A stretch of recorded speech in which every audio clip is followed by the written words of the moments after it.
Dans le prochain épisode d'Ici tout commence. Tandis que Clotilde et Guillaume ont une discussion à cœur ouvert, Anaïs, Jasmine et Lionel lancent une opération coup de poing. Mehdi tente quant à lui d'échapper au saut en parachute. Attention, les paragraphes qui suivent contiennent des spoilers sur l'épisode d'Ici tout commence diffusé demain soir sur TF1. Si vous ne voulez rien savoir, ne lisez pas ce qui suit. Vendredi 11 février dans Ici tout commence. Clotilde et Guillaume ont une discussion à cœur ouvert mis à la porte par Clotilde. Joachim se confie à sa sœur et affirme que les photos retrouvées dans son ordinateur ne lui appartiennent pas. S'il est de plus en plus convaincu d'avoir été piégé par Guillaume, il sait également que la chef Armand refusera de le croire. Et Joachim a raison puisqu'en la croisant à l'entrée de l'institut, cette dernière lui annonce que c'est son dernier jour dans l'établissement. Jugeons injuste ce qui arrive à son frère, Martha met Kelly dans la confidence. Même si au départ celle-ci n'a aucune envie de se mêler de ces histoires, elle accepte finalement de lui venir en aide. Sans attendre, Kelly rentre donc chez elle. Après avoir fouillé son appartement de fond en comble avec l'aide de Lionel, elle met la main sur la clé USB de Guillaume. Furieuse, Kelly débarque ensuite dans son bureau pour le mettre face à ses mensonges. Comme Laetitia est présente, Kelly l'informe que la clé qu'elle tient contient des photos de femmes que Guillaume a copiées sur l'ordinateur de Joachim pour le faire passer pour un pervers.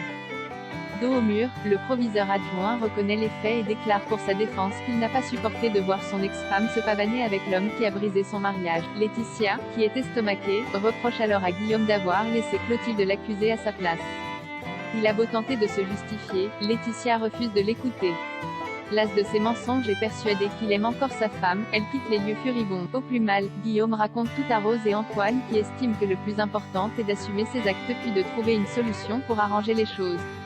Sur les conseils de Rose, Guillaume se rend donc en cuisine où il avoue la vérité à Clotilde.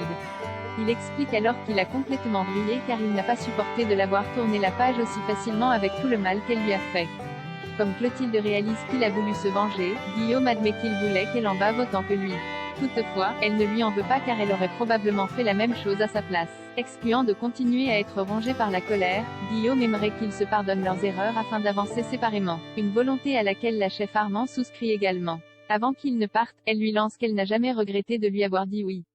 À son tour, Guillaume indique qu'il ne pourra jamais renier leur vie ensemble puis lui souhaite d'être heureuse. Par la suite, Guillaume rejoint Laetitia. Une fois qu'il lui a demandé pardon, il lui dit qu'il l'aime comme un fou et qu'il ne s'imagine pas vivre sans. Malheureusement, Laetitia a besoin de temps pour réfléchir. Compréhensif, Guillaume promet. Pendant ce temps, Clotilde présente ses excuses à Joachim pour ne pas l'avoir cru mais il ne lui en tient pas rigueur. Si elle désire qu'il reste plus longtemps à l'institut, elle voudrait aussi qu'ils prennent leur temps. Ayant du travail dans la région, le jeune homme s'engage à revenir aussi souvent qu'elle le voudra avant d'ajouter qu'il est dingue d'elle et de l'embrasser. Anaïs, Jasmine et Lionel lancent une opération coup de poing par peur des représailles. Jasmine et Lionel décident d'oublier la vidéo de l'abattoir et de continuer leur combat contre la maltraitance animale de manière différente. Toutefois, en cours de cuisine, Jasmine est incapable de couper un morceau de viande. La chef Dino comprend que ce n'est pas forcément évident mais signale que cuisiner de la viande fait partie du cursus. Dans la mesure où Jasmine n'est pas certaine d'y parvenir, Claire l'autorise à aller prendre l'air quelques minutes. Dans l'après-midi, Jasmine raconte à Lionel et Anaïs ce qui lui est arrivé en cours de cuisine. Lionel, qui a vécu la même chose avec la chef Listrac, précise qu'il travaille désormais la viande comme n'importe quelle matière première.